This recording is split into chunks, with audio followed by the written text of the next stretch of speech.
En direct du Salon Franchise Expo Paris, depuis le stand de la Fédération Française de la Franchise, Sud Radio, la parole aux entrepreneurs, Jean-Marie Bordry. Et bienvenue à tous en direct de Franchise Expo Paris, à la porte de Versailles à Paris Expo, où des centaines d'entrepreneurs sont tous rassemblés. Ils ont un point commun, deux points communs. Le premier, c'est qu'ils créent leur entreprise en général ou qu'ils la font vivre. Le deuxième, c'est que c'est une entreprise en franchise. Qu'est-ce que la franchise ? Est-ce que c'est le bon moment de se lancer dans ce domaine ? On va en parler. On va vous présenter des entreprises qui ne se ressemblent pas toujours, qui soient dans la confiserie par exemple, dans l'automobile, aussi dans les produits culturels, dans l'occasion. Et vous verrez qu'ils ont tous en commun une forme d'enthousiasme. Alors, pour m'accompagner tout au long de cette émission, la directrice des relations extérieures de Fiducial. Bonjour Olga Romulus. Bonjour Jean-Marie. Comment ça va ? Très bien. Bon. Est-ce que c'est une bonne année pour entreprendre ? C'est toujours une bonne année pour entreprendre, et au Salon de la Franchise encore plus, où il y a une énergie incroyable. Oui, exactement. Et c'est ce qu'on va vous proposer de découvrir, notamment avec notre premier invité, ou c'est plutôt nous qui sommes son invité, ses invités. Véronique Discourbio, bonjour. Bonjour. Bienvenue merci. sur Sud Radio.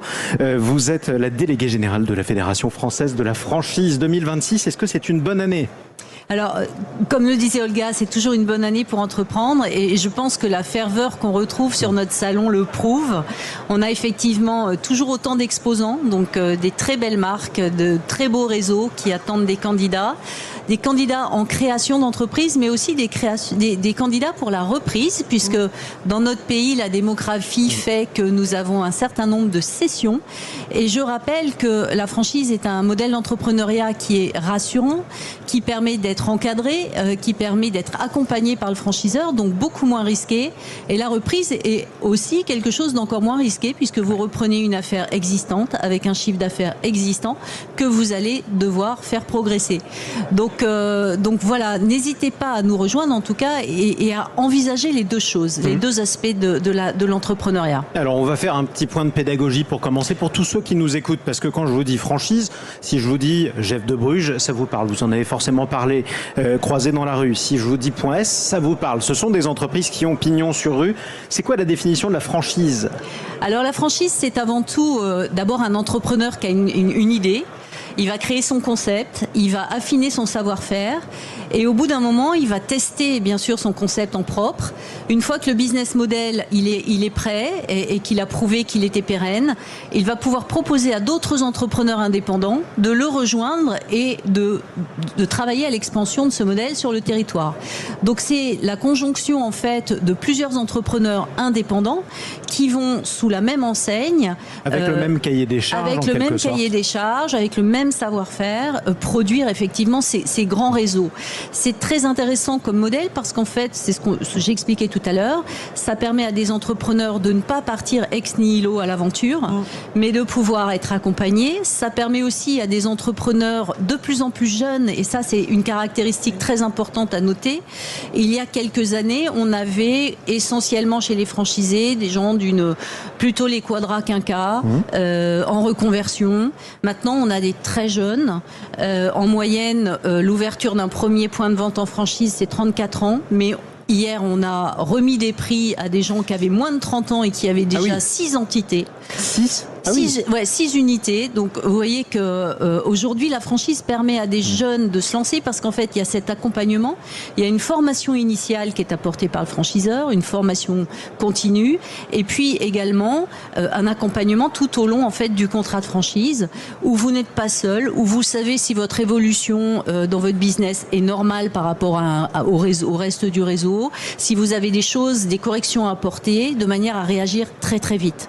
Donc c'est ce qui fait la force de ce modèle. On sait où on met les pieds en général et on sait dans quelle direction on va. Et on n'est pas tout seul. Ouais. C'est souvent ça qui est important. Et puis, ça permet aussi à des gens qui ne sont pas du tout issus des secteurs, de ce secteur d'activité de se lancer et de faire des vraies reconversions. Vous voyez, c'est pas juste je me reconvertis, j'ai travaillé dans la mécanique toute ma vie et finalement je vais devenir mon patron dans la mécanique. Vous pouvez très bien avoir passé votre vie dans la mécanique et tout d'un coup vous dire j'ai envie d'ouvrir une boutique de chaussures. chocolat. Ouais. Parce que vous allez être formé, vous allez être accompagné. Et c'est faisable. Et aujourd'hui, on a 90 secteurs d'activité. Donc, si vous ne trouvez pas chaussures à votre pied, c'est que franchement, vous n'avez pas bien cherché. Et il y en a pour tous les goûts, en quelque sorte. On n'est pas tout seul, vous le disiez, ça tombe bien, parce que souvent, on a des gens, notamment des experts comptables, comme Olga Romulus, qui peuvent vous accompagner lorsque vous vous lancez. Concrètement, c'est quoi les premiers conseils que vous donnez, Olga, aux entrepreneurs qui se lancent dans la franchise? Alors, c'est vrai que comme l'a dit Véronique, le choix est immense. Donc souvent, le premier conseil, c'est de les aider à choisir. 90 secteurs, tu disais, 2000 enseignes. Donc c'est un choix qui est incroyable.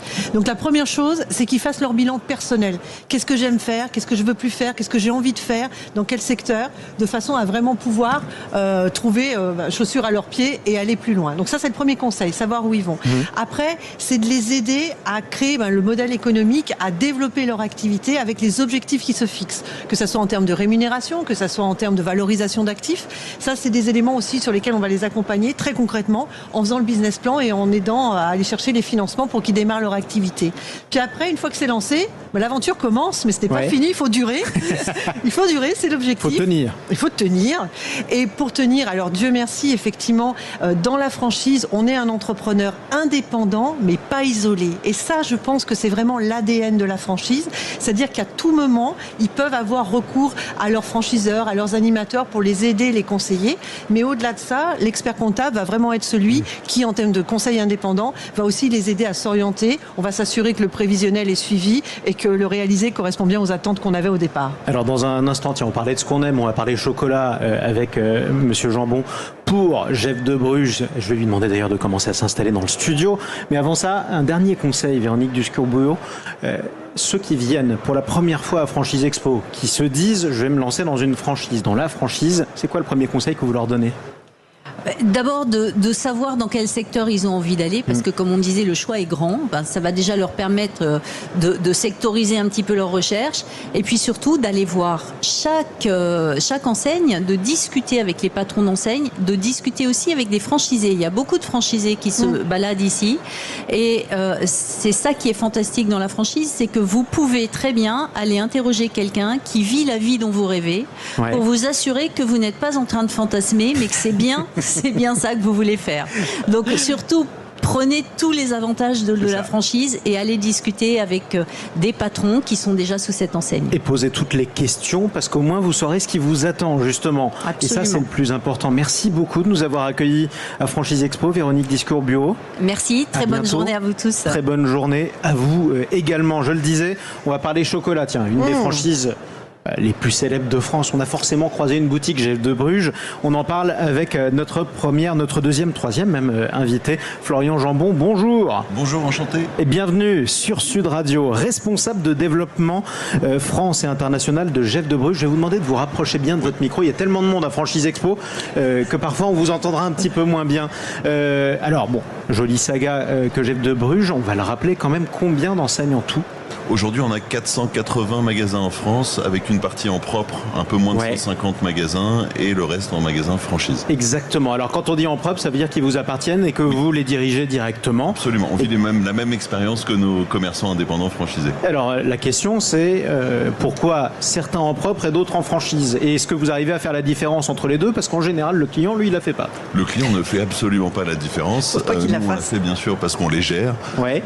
Donc, il y a la gestion qui va avec, mais sinon il n'y a pas de différence. C'est la même activité, la même activité, quotidien. La même marque, les mêmes recettes, les mêmes chocolats. Mais alors dans ce cas-là, s'il n'y a pas de différence, pourquoi vous êtes embêté à avoir à la fois en propre et en franchise ? Il y a un vrai intérêt à faire ça. On ne peut pas tout faire nous-mêmes. Exactement. Et comme le disait Véronique, ça nous permet d'aller chercher des territoires dans lesquels on n'a pas forcément vocation à aller nous-mêmes, et à s'appuyer sur des commerçants indépendants qui aiment notre concept, qui aiment notre produit, qui ont envie de se lancer dans cette aventure.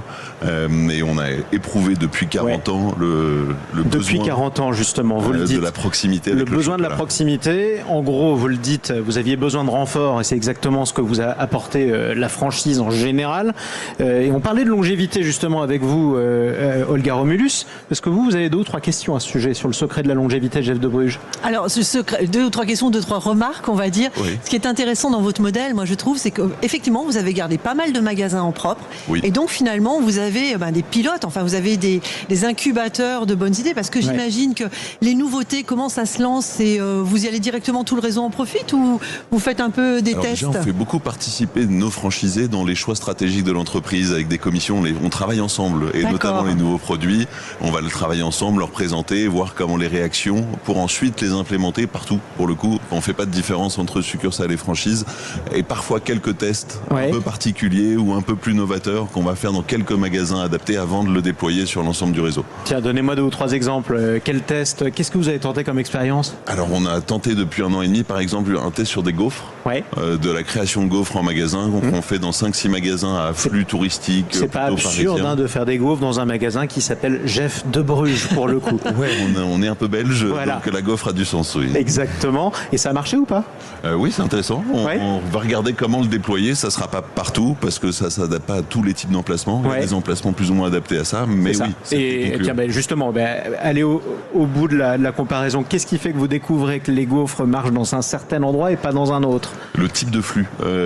Les flux pendulaires, les flux de voyageurs, les flux touristiques sont particulièrement adaptés à ce genre d'offre. Donc les flux pendulaires, c'est ceux qui vont au travail ou qui en reviennent. Absolument. Eux, ils veulent plus de gaufres que ceux qui se promènent quand ils font leur course. La petite gourmandise sur le chemin du retour ou autre. Oui. C'est ça. Le petit réconfort après une journée de travail. Et ça, Olga Romulus, c'est exactement le genre de choses que vous regardez aussi, et le genre d'expérience que vous récupérez auprès de tous ceux que vous accompagnez. Exactement. Alors, on va mettre un grand nom derrière ça, c'est la capacité d'innovation, en fait. Absolument. C'est ça, en fait, que vous portez dans ce que vous venez de décrire. Et ça, c'est quand même très fort dans la franchise, parce que quand on est tout seul, on est un chocolatier vraiment indépendant, isolé.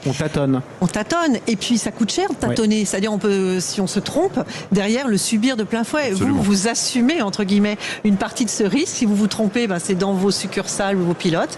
Et le réseau n'en pâtit pas. Si c'est un succès, tout le monde en profite. On aime bien porter le risque nous-mêmes avant de le faire porter à d'autres. C'est ça. Comme ça, au moins, vous savez ce qui marche et ce qui ne marche pas, et vous en aurez fait l'expérience. C'est quoi votre objectif en termes d'ouverture de magasins franchisés dans les années qui viennent, et quel profil vous recherchez comme franchisé, Alors en termes d'objectifs, on a la chance de ne pas chercher des objectifs quantitatifs. Nous, on recherche du qualitatif, du long terme, de la pérennité sur le long terme. Donc on travaille vraiment comme ça depuis toujours, depuis 40 ans. C'est ça. Donc on ne se met pas d'objectifs vraiment quantitatifs. En termes de profil, on n'a pas de profil type. Nous, on a 2 critères. C'est la volonté du commerçant de s'investir personnellement dans son point de vente. C'est le premier critère fondamental. Et le deuxième, c'est l'envie du relationnel client dans une petite boutique dédiée au chocolat. Surtout en ce moment, parce qu'on approche de Pâques, on va pas se mentir, quelle gourmandise vous nous proposez?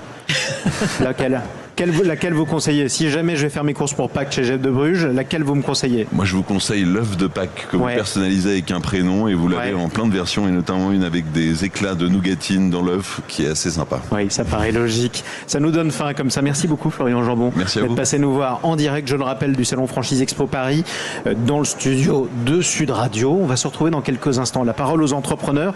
On va vous présenter une autre marque que vous connaissez. Vous avez forcément entendu ce nom. Et c'est une sacrée histoire. Ça s'appelle Cash Converters. On va vous expliquer comment en 1 an et 1 an seulement la franchise a sauvé Cash Converters. On en parle avec Olga Romulus et notre prochaine invitée Ahmed Chayeb. À tout de suite sur Sud Radio. Sud Radio. Sud Radio. Parlons vrai. Parlons vrai. Sud Radio.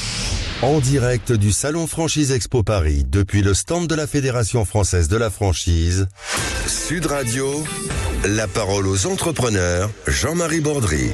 Et ils sont là, ils sont partout, les entrepreneurs, autour de nous en direct de la porte de Versailles à Paris, dans la capitale. Franchise Expo Paris, c'est un salon annuel qui rassemble toutes les entreprises que vous pouvez croiser en France qui sont soit franchisées, soit franchiseuses. En tout cas, vous voyez que des franchises. Pour le dire un peu plus simplement, je suis toujours accompagné d'Olga Romulus qui est avec moi, je le rappelle, directrice des relations extérieures de Fiducial. Est-ce que 2026 est une bonne année pour entreprendre, pour créer sa boîte, pour reprendre sa boîte ou tout simplement pour la sauver? Tiens, c'est la question qu'on va poser à notre nouvel invité Ahmed Chayeb. Bonjour. Bonjour Jean-Marie, merci. Bienvenue sur Sud Radio. Vous êtes le PDG de Cash Converters. Vous avez repris l'entreprise il y a 1 an. Absolument. Au tribunal de commerce. Tout à fait. La situation était très difficile. Totalement. Et 1 an après, vous êtes à l'équilibre. Absolument. Bon, alors vous allez nous expliquer comment vous avez fait, parce que c'était quand même pas gagné. Vous le faites notamment en changeant le modèle, c'est-à-dire que vous misez à fond sur la franchise et de moins en moins sur les succursales. Vous allez nous dire comment ça s'est passé. Mais avant ça, qu'est-ce qui vous a pris d'aller au tribunal de commerce pour reprendre une entreprise qui allait pas bien. Vous vous êtes forcément dit quelque chose. Tout à fait. Je me suis dit pourquoi pas un jour reprendre une société dont je ne suis pas le fondateur. Et justement, comment je vais m'y prendre?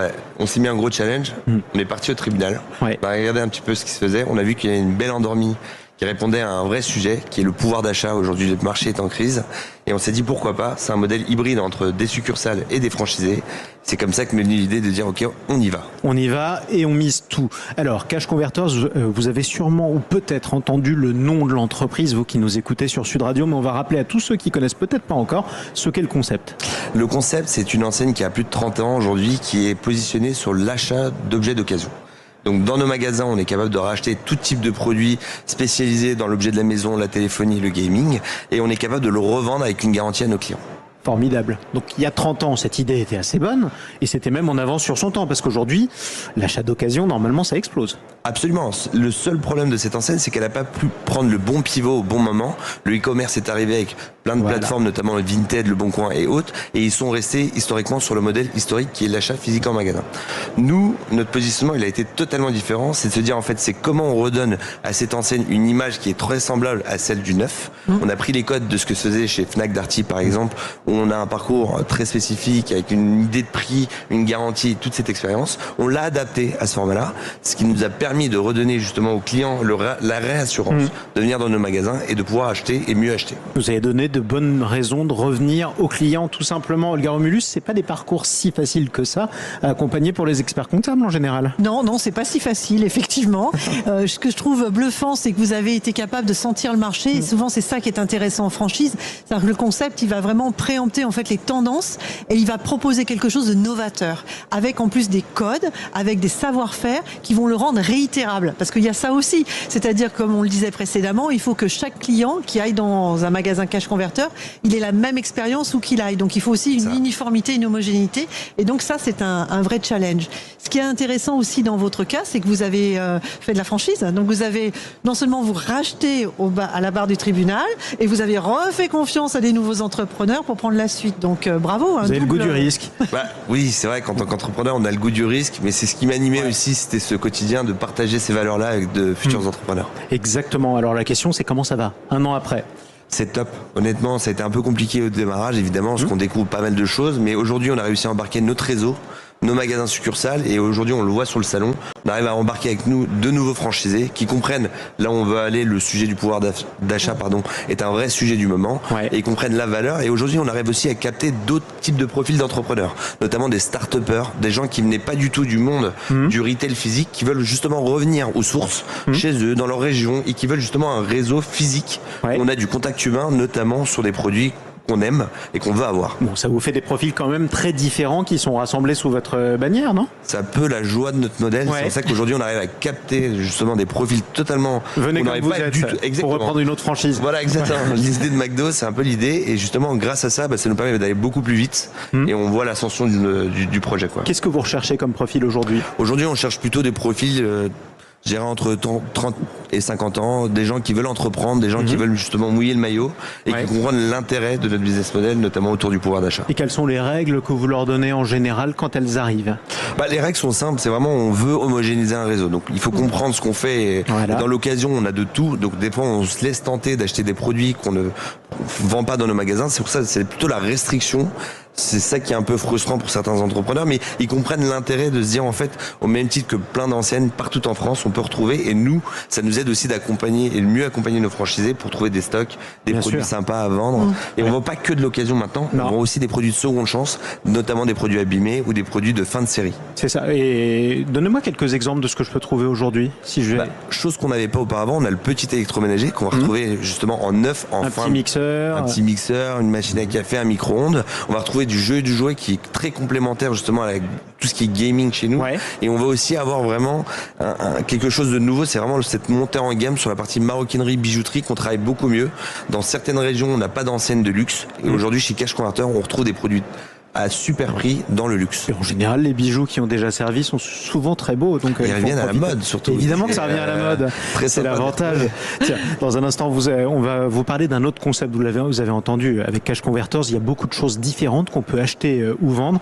Et vous allez voir qu'aussi dans le monde de la franchise, on peut faire des choses très différentes. C'est pour ça qu'on va accueillir un entrepreneur qui se lance dans un concept extrêmement audacieux et courageux. Avant, c'est un dernier conseil d'Olga Romulus pour tout futur, franchisé de Cash Converters. Un conseil pour tout futur franchisé, c'est large comme question. En tout cas, ce qui est sûr, c'est que quel que soit le profil, je pense que c'est quelque chose, si on a la passion du métier, comme ça a l'air d'être votre cas, c'est-à-dire si on a envie de faire du commerce, parce que j'ai entendu que le contact client et le conseil, c'est vraiment quelque chose d'important. Je pense que si on a ces valeurs-là, je pense que Cash Converter derrière peut être un super parcours de reconversion ou de création pour les plus jeunes entrepreneurs. Écoutez, bonne chance en tout cas, bonne route, bonne continuation à vous.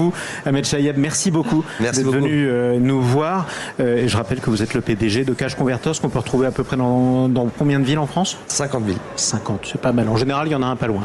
Exactement. Merci beaucoup. Merci à vous. Ahmed Chayeb, je le disais, on est sur Sud Radio, il est 11h25 précisément. La parole aux entrepreneurs. On est en direct du salon Franchise Expo à Paris, sur la porte de Versailles. Des entreprises très différentes, des concepts très différents et parfois très audacieux.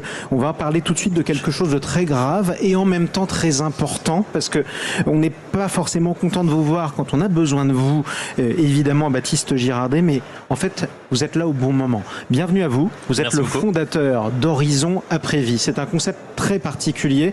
Vous intervenez sur des scènes de mort violente et vous créez une franchise dans ce domaine, tout simplement. Expliquez-nous le concept. Bien sûr.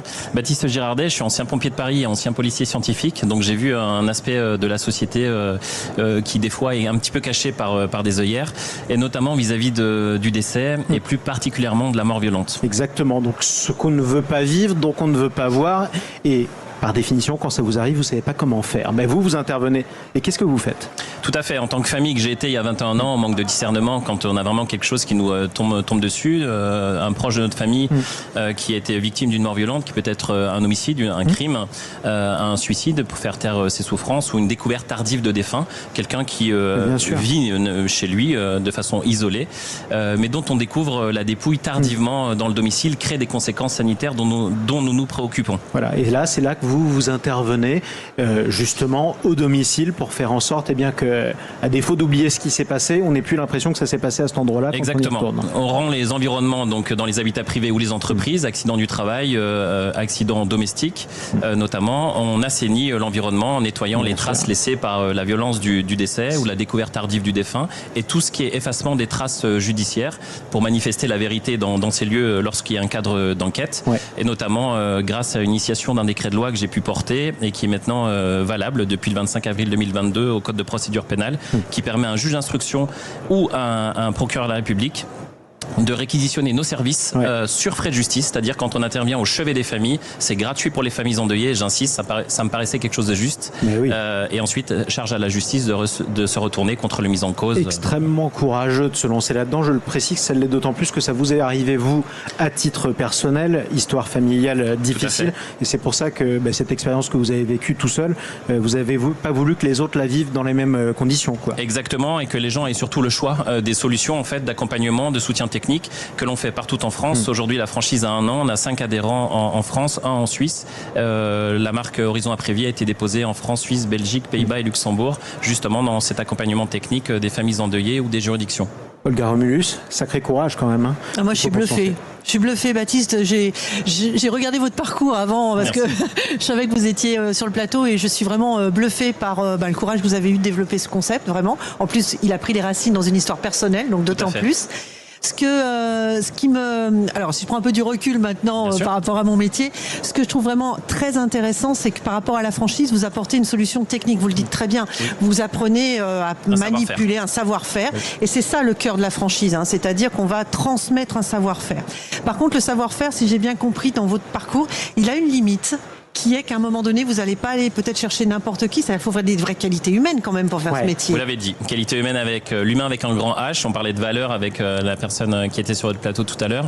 Donc des valeurs qui les animent, ça je peux pas les apprendre, c'est-à-dire le cœur, l'empathie, faire du bien pour l'autre, pour les vivants, pour ceux qui restent. Et après tout le reste, je m'en occupe et j'apprends sur le seul plateau technique et pédagogique qui existe au monde dans les Yvelines, où j'ai recréé vraiment un environnement dans lequel les adhérentes et les adhérents œuvrent en technicité et en reproduction d'une morgue que j'ai faite, puisqu'on fait aussi la désinfection des environnements funéraires, donc l'endroit où on conserve les défunts dans les sociétés de pompes funèbres. Ouais, je pense que c'est vraiment exactement la seule phrase qu'on a envie d'entendre si jamais malheureusement ça nous arrive, c'est quelqu'un qui arrive et qui vous dit vous inquiétez pas, je m'en occupe. Merci beaucoup d'être venu nous voir sur Sud Radio, Baptiste Girardet, fondateur d'Horizon Après-Vie. Horizon sans H au début d'ailleurs, je le précise pour vous retrouver plus facilement. C'est vrai, tout à fait. C'est important. Allez, restez avec nous, on se retrouve dans quelques instants sur Sud Radio, toujours en direct du Salon Franchise Expo Paris, toujours avec Olga Romulus, qui est directrice des relations extérieures de Fiducial. On va vous parler culture dans un instant avec Cultura. Ça aussi, vous connaissez. Ça aussi, c'est une franchise. À tout de suite. Du Salon Franchise Expo Paris, depuis le stand de la Fédération Française de la Franchise, Sud Radio, la parole aux entrepreneurs, Jean-Marie Bordry. Alors, vous voulez créer votre entreprise en 2026, vous savez pas trop comment faire, ni ce que vous voulez faire. Ça tombe très bien, on vous propose de le faire en franchise. Jusqu'à midi sur Sud Radio, en direct du Salon Franchise Expo, on vous présente ces entreprises. Jeff de Bruges, par exemple, Cultura, que vous connaissez peut-être de nom, qui sont là, qui cherchent parfois des futurs franchisés. Venez le voir, on en parle avec les entrepreneurs, on en parle aussi avec Olga Romulus, qui est avec nous de chez Fiducial, et notre nouvelle invitée. Je disais Cultura à l'instant, ça tombe très bien. Bonjour Romain Périssé. Bonjour Jean-Marie. Bonjour. Bienvenue sur Sud Radio, responsable du développement en franchise de Cultura. Pareil, Cultura, ça me dit quelque chose. Je l'ai forcément entendu. Qu'est-ce que je découvre chez Cultura ? Chez Cultura, vous allez retrouver un large panel de produits culturels dans nos différents univers que sont le livre. C'est avant tout une librairie qui s'est ouverte sur d'autres produits. On va trouver de la musique, on va trouver de la papeterie, du ludo-éducatif, du loisir créatif, du beaux-arts. Ouais. Voilà, ça fait bien sûr un beau parcours pour amener nos clients à pratiquer. Exactement, et à découvrir vraiment, en tout cas, trouver les produits qui leur conviennent le plus. Je peux vous trouver où, Cultura ? Moi, client. Vous nous trouvez aujourd'hui dans 115 magasins. 115. Ouais, on a 6 franchises aujourd'hui. 6 franchises. Et bien sûr sur notre site e-commerce cultura.com. Exactement. Donc ça veut dire 115 magasins en tout. Seulement 6 franchises. C'est le démarrage. C'est le démarrage. Pourquoi vous vous lancez dans la franchise maintenant ? Bien, on souhaite développer notre maillage, un maillage plus local, un maillage dans des zones plus courtes, de 90 à 120 000 habitants, avec des acteurs ancrés localement et qui puissent participer localement à la culture dans leur zone de chalandise. Donc vous cherchez dans des plus petites villes maintenant, c'est ça. Exactement. En gros, dans des villes normales, on pourrait le dire comme ça aussi. Des villes normales, je sais pas, mais nos clients sont en attente de commerce culturel dans des zones de retail park et on veut réduire le maillage. Je dis ça, alors c'est un peu insolent, mais souvent quand on parle des villes, les gens ne pensent qu'à Paris, à Lyon, à Marseille et à Toulouse. Il y a aussi tous ces Français qui habitent par dizaines de millions dans des villes à taille un peu plus humaine. Alors ça, c'est intéressant d'ailleurs pour vous, Olga Romulus, parce que se lancer dans des zones où on n'est d'habitude pas forcément implanté, c'est toujours plus complexe à accompagner. Alors c'est plus complexe, mais quand on a un nom comme ça, ça facilite quand même les choses. Ah oui, quand même. Ce qui est intéressant dans la franchise, c'est que il y a le savoir-faire, on en a parlé, mais il y a aussi l'enseigne en fait. C'est des marqueurs forts en fait dans la franchise. Et quand on arrive avec une promesse, comme derrière un grand nom comme Cultura, bien derrière c'est quand même aussi une attractivité naturelle en fait qu'on va avoir de la clientèle. Par contre, la clientèle, elle a des attentes, puisque derrière aujourd'hui la promesse que vous avez de votre nom, vous avez déjà engagé un certain nombre de qualités, une offre effectivement hyper large dans ce que vous avez décrit. Donc c'est là où dupliquer le modèle dans une plus petite zone, peut-être avec une plus petite taille de magasin, je ne sais pas quels sont les critères que vous avez pour le développer, ça va peut-être être un petit peu plus compliqué. Alors aujourd'hui, la franchise, on va le développer sur des surfaces de vente d'à peu près 1000 mètres carrés. On va chercher effectivement des personnes qui sont déjà expérimentées dans le commerce, expérimentées dans la franchise, qui partagent nos valeurs et notre sens du client. Comme vous dites, aujourd'hui, l'expérience Cultura, c'est l'accueil, c'est le sens, c'est l'animation, c'est ce qu'on peut faire vivre à nos clients dans nos magasins.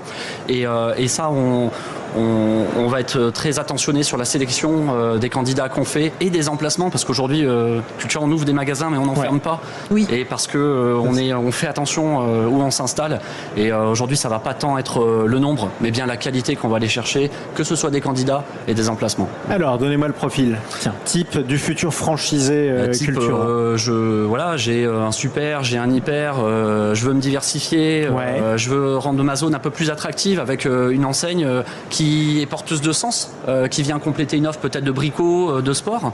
Et je pense que c'est ça aujourd'hui qu'on vient chercher pour implanter un Cultura. Exactement. Dernier conseil d'Olga Romulus avant qu'on accueille une autre franchise qui est la franchise. Ce qui est intéressant de ce que vous venez de dire, c'est le concept de plurifranchise. Oui. C'est-à-dire qu'une franchise, c'est pas un entrepreneur n'est pas égal à une franchise. Un entrepreneur peut être égal à plusieurs franchises, si le contrat le permet, bien sûr, et du coup avoir une diversification des risques. Donc diversifier ses risques, et c'est mon dernier. Et une mutualisation des besoins aussi. Et des besoins. Et ne pas mettre tous ses œufs dans le même panier, en quelque sorte. Merci beaucoup Romain Périssé. Merci d'être venu nous voir sur Sud Radio, toujours en direct du Salon Franchise Expo Paris. Je le rappelle, vous êtes évidemment vous êtes chez Cultura. Je vais y arriver, responsable du développement en franchise de Cultura. On parle d'une autre franchise, vous la connaissez aussi, Boulanger. Non, pas votre boulanger, mais Boulanger tout court. Ça vous dit quelque chose? Parce que c'est une marque très célèbre, aussi très bien implantée. C'est quoi le profil pour devenir un franchisé Boulanger? On en parle avec Aurélien Châtelet. Bonjour. Bonjour à tous. Directeur de la franchise Boulanger. Exactement. Bienvenue. On rappelle ce qu'on découvre chez Boulanger, ce qu'on peut acheter. Oh, beaucoup de choses. Tellement de choses. Spécialiste de l'électroménager, voilà. Mais aussi du gaming, beaucoup de références, plus de 20 000 produits à disposition de nos clients. Ma console, le robot de ma maman par exemple, mon lave-linge, ma lavande séchante, tout ce genre de choses qu'on peut découvrir chez Boulanger. Combien de franchises?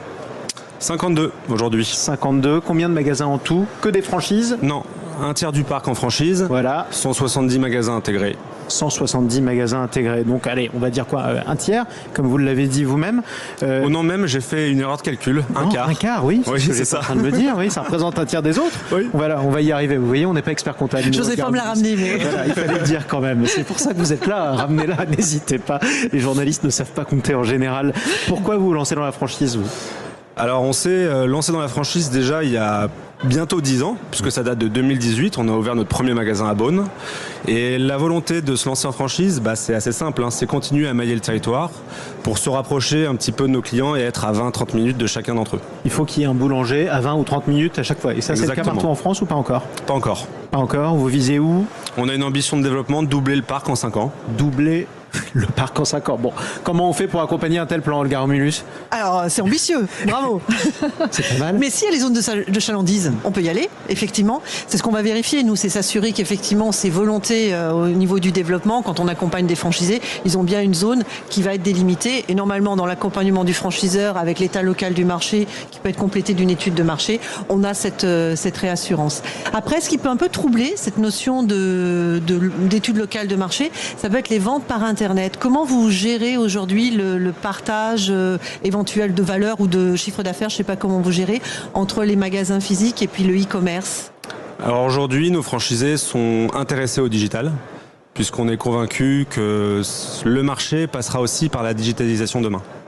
Ok. Oui, donc ça, vous allez le faire. Maintenant, parlons des différentes villes dans lesquelles vous vous implantez. J'imagine qu'elles n'ont pas toutes la même taille. Exactement. Donc, où est-ce que je vais trouver en général mon futur magasin Boulanger? Vous pourrez le trouver dans des villes de taille moyenne. Comme le disait Olga, en fait, on fait une étude de marché avec un potentiel. Pour pouvoir permettre aux franchisés d'exploiter suffisamment la zone avec un nombre de ménages suffisant. Quel type d'endroit en général? Dans une zone commerciale, dans un centre commercial ou alors en plein centre-ville? Non, zone commerciale en priorité. Oui, pourquoi? Parce qu'on a besoin d'une visibilité, d'un parking pour se garer, toujours, et d'un flux de clients, puisqu'on est aussi une enseigne de destination. Oui, alors un parking pour se garer, ça c'est très bien que vous le disiez. Dans quelques instants, on va parler de voitures et d'automobiles avec Point S, qui est quand même une franchise mondiale. Et justement, ça veut dire que moi, si j'ai pas de voiture, si j'ai une voiture, en tout cas, je peux vous trouver n'importe où. Ça, c'est le plus important. Facilement en tout cas. Et puis ensuite, si vous n'avez pas de voiture, on est aussi en capacité de vous livrer à domicile. Ça, c'est important aussi. Ce qui est un autre modèle d'ailleurs, Olga Romulus. Oui, c'est un autre modèle de partage de valeur, à mon sens. Par contre, ça reste un complément aujourd'hui indispensable dans l'offre en termes de chiffre d'affaires. C'est-à-dire être multicanal en termes de services, de chiffre d'affaires, c'est indispensable. Aujourd'hui, on n'a plus le choix. C'est une force de notre modèle, c'est-à-dire qu'on s'appuie sur, comme vous le dites, l'omnicanalité. On est sélectionneur de produits, mais on est aussi spécialiste serviciel. On est obligé de coupler les deux pour pouvoir continuer à grandir. Ce qui fait encore plus de métiers différents à l'intérieur de l'entreprise ou de la franchise. Exactement. Et comment vous faites pour faire cohabiter tout ça ? On a une très très bonne école de formation déjà, donc un accompagnement sur mesure, c'est une des valeurs ajoutées du modèle. Ouais. Et on s'adapte en continu au marché et aux besoins de nos clients. Alors je suis peut-être un client boulanger, je vous écoute en ce moment sur Sud Radio, qu'est-ce que vous me dites de venir voir ou chercher chez vous ? Déjà des produits qui sont adaptés à vos besoins et aussi des services qui sont adaptés à vos habitudes de consommation. C'est ça ? Type de service par exemple ? Vous pouvez soit être un client qui souhaite louer du matériel ou vous allez m'appeler en me disant moi j'aimerais qu'on m'installe la télé à domicile. Ça vous savez faire ? On sait faire, exactement. Vous savez aussi me réinstaller la télé à domicile quand c'est déréglé par exemple ou la réparer ? On sait le faire aussi. Ça c'est important aussi. On connaît tous quelque part dans sa famille quelqu'un qui vous appelle parce que la télécommande ne marche plus en général. C'est la génération du dessus, mais ça arrive. Je crois qu'Olga Romulus me démentira pas là-dessus. Non, on est d'accord. Exactement. Bonne route en tout cas à Boulanger. Merci d'être intervenu sur Sud Radio. On rappelle vos objectifs d'ouverture de franchise ? Doubler le parc en 5 ans, donc c'est une centaine de magasins d'ici 2030. Ouais, on peut le faire. Voilà, vous aviez besoin de renfort, vous allez les trouver ici à Franchise Expo. Restez avec nous, on se retrouve dans un instant sur Sud Radio, toujours en direct du salon Franchise Expo Paris. J'en profite pour remercier Aurélien Châtelet, notre invité que vous entendiez à l'instant, directeur de la franchise Boulanger. À suivre, pas de stress, ça rime avec le nom d'une marque que vous connaissez peut-être. On va parler des automobilistes justement. Vous avez peut-être besoin de trouver un garagiste, parfois d'intervenir sur votre automobile. Où le trouver ? On va vous présenter une franchise mondiale pour le coup. Ils sont plusieurs milliers de points S partout dans le monde, jusqu'en Chine. On va vous expliquer comment ça a pu marcher et pourquoi on peut souhaiter ce destin à tous les autres franchisés qui sont en train de se promener à Franchise Expo. À tout de suite sur Sud Radio. Sud Radio, en direct du salon Franchise Expo Paris, depuis le stand de la Fédération Française de la Franchise. Sud Radio, la parole aux entrepreneurs, Jean-Marie Bordry. Bon, on est en 2026. Si vous hésitez à vous lancer dans l'entreprise, faites-le pourquoi pas en franchise. C'est encore plus facile. On est en direct de ce salon qui réunit des centaines et des centaines de franchiseurs ou de franchisés. Toujours avec Olga Romulus de chez Fiducial, en direct sur Sud Radio. Et maintenant avec Lionel Aberlet, notre dernier invité. Bonjour. Bonjour Olga, bonjour Jean-Marie. Bienvenue sur Sud Radio, directeur marketing de Point S. Là aussi, elle est connue la marque, elle est tellement connue qu'il y en a des milliers d'enseignes franchisées. Alors pas forcément en France, vous allez jusqu'en Chine. Ouais, jusqu'en Chine, on est sur les 5 continents. Je vais essayer en 55 secondes de faire la synthèse de 55 ans de cette enseigne. C'est incroyable. Ça va être rapide, vous allez voir. Donc création en 1971 à Boulogne-sur-Mer. On est aujourd'hui à 690 centres en France. On est présent dans 54 pays. Le plus lointain étant effectivement la Chine, avec un peu plus de 6900 centres. Ce qui fait qu'à la fin de l'année, on devrait dépasser les 7000 centres dans le monde, avec uniquement des entrepreneurs indépendants, et on devrait en France aussi passer le cap des 700 centres. Donc ce qui est plutôt sympathique, c'est que d'abord c'est une enseigne française, et d'avoir nos petits drapeaux Point S sur tous les territoires. Même en Chine, pays. On le sait peu quand même. Point S est connu jusqu'en Chine. Absolument, et on a même traduit là-bas le Point S en mandarin, il faut le savoir, et les prestations qui sont proposées. Alors vous allez me dire, ne tentez pas parce que je vais vous le faire prononcer. Non, ça va être très très mauvais à mon avis. Et en fait, on va pouvoir accompagner les automobilistes sur l'intégralité de ces pays. Et puis la France, ça reste le laboratoire en fait de cette enseigne avec des nouveaux concepts. Puisque par exemple chez Point S, vous allez pouvoir acheter aussi votre véhicule 0 km ou d'occasion. Vous allez pouvoir acheter, entretenir et réparer vos 2 roues électriques avec les nouvelles mobilités, en particulier dans les centres urbains. Et toujours avec que des entrepreneurs indépendants, ce qui est la signature de la réussite. Puisque bien évidemment, quand on est aux commandes de son entreprise, en général, ça fonctionne plutôt pas mal. Alors comment je fais pour réunir sous la même marque, en faisant en sorte que tout le monde fasse la même chose, tout ce monde-là, parce que non seulement ils sont des milliers, mais en plus vous avez des Chinois, des Français, des gens qui ne parlent pas la même langue et qui sont même pas dans les mêmes marchés, parce que le marché de l'automobile, c'est pas le même en Chine qu'en France, par exemple. C'est une excellente question, Jean-Marie. Effectivement, la puissance de Point S, c'est d'avoir toujours su s'adapter. Alors, il y a un certain nombre de franchiseurs qui vont vous dire non, il faut pas s'adapter au pays, parce qu'après tout, on a un concept qui est très très bien établi. Et les Américains disent souvent think global, act local. Et c'est vrai que nous, systématiquement, d'abord, on va chercher des partenaires franchisés ou adhérents, puisqu'on est une coopérative en réalité, dans le pays. Et que les interlocuteurs qui vont diriger les régions, les salariés.s, ce sont des gens du pays. C'est-à-dire qu'en Amérique du Nord, par exemple, pour accompagner les États-Unis et le Canada, on a tout simplement un Américain. Et de la même façon, à Hong Kong, on a quelqu'un qui va rayonner sur la partie asiatique. Ça paraît incroyable quand même, sacrée saga. Hein. Incroyable. Il y a des endroits où vous n'êtes pas. Alors, malheureusement ou heureusement... Le Groenland. Mais on va voir ce qui se passe pour le Groenland. Mais on n'a plus le droit de vendre des pneus cloutés en France. Bon, on fera au Groenland, il y a un marché à prendre. Donc, on est très peu présent sur le marché sud-américain, puisqu'on est présent qu'au Brésil. Donc, ça laisse encore un beau terrain de jeu et un grand nombre de pays à conquérir. On peut dire qu'on a couvert l'intégralité de l'Europe, Europe centrale incluse. Et en Asie, on est de plus en plus présent, puisqu'on est en Chine, en Malaisie et à Hong Kong. Et aussi sur le continent africain, où il y a un certain nombre de pays où on n'est pas encore présent, à savoir que le 4e plus gros pays chez Point S, c'est l'Afrique du Sud, où le réseau Point S est le 3e réseau aujourd'hui, avec un peu plus de 300 centres. 300 en Afrique du Sud. Absolument. Comment vous choisissez les marchés dans lesquels vous vous implantez ? En fait, on va choisir le marché, mais surtout choisir le partenaire. Puisque ce qui fait la réussite, on en est bien d'accord, on est sur Franchise Expo aujourd'hui, c'est la qualité du partenaire qu'on appelle franchisé, adhérent comme on souhaite. Est-il solide, est-il fiable par exemple ? Est-il solide, est-il fiable ? Est-ce qu'il a une vision ? Parce que c'est bien d'avoir quelques capitaux pour pouvoir lancer un business, mais il faut aussi avoir une vision de son marché. Et c'est vrai qu'on va aller chercher dans les compétences de notre partenaire à l'étranger, des gens qui ont une vision, qui connaissent leur marché et qui puissent, entre guillemets, souvent j'ai tendance à dire, on peut leur apprendre à peu près autant de choses qu'ils peuvent nous en apprendre sur leur marché. Et c'est justement la cohésion de ces deux entités qui fait le succès. Ce que vous me dites là, ça me fait penser à quelque chose de particulier en franchise. On parle souvent de franchise égale franchisé, mais il y a des fois une notion intermédiaire, c'est la master franchise. Absolument. Vous avez ce sujet-là chez Point S ? Alors en fait, chez Point S, on va se développer dans les pays... Alors d'abord, vous allez me la traduire, la master franchise. Voilà. Alors, je ne suis que journaliste. Mais un grand journaliste, Jean-Marie. Donc la master franchise, effectivement, on va confier à une entité, à une entreprise, de développer un pays lui-même, alors en sous-franchise en fait. Donc lui va avoir l'enseigne et le know-how et les best practices, et il va proposer à des investisseurs, à des entrepreneurs locaux de se développer. Donc on a un certain nombre de pays par le biais de la master franchise. On a aussi des pays où on est en joint venture, par exemple sur le marché anglais et le marché italien, on est en partenariat, on est dans les capitaux de ce qu'on appellerait le franchiseur avec de grosses guillemets.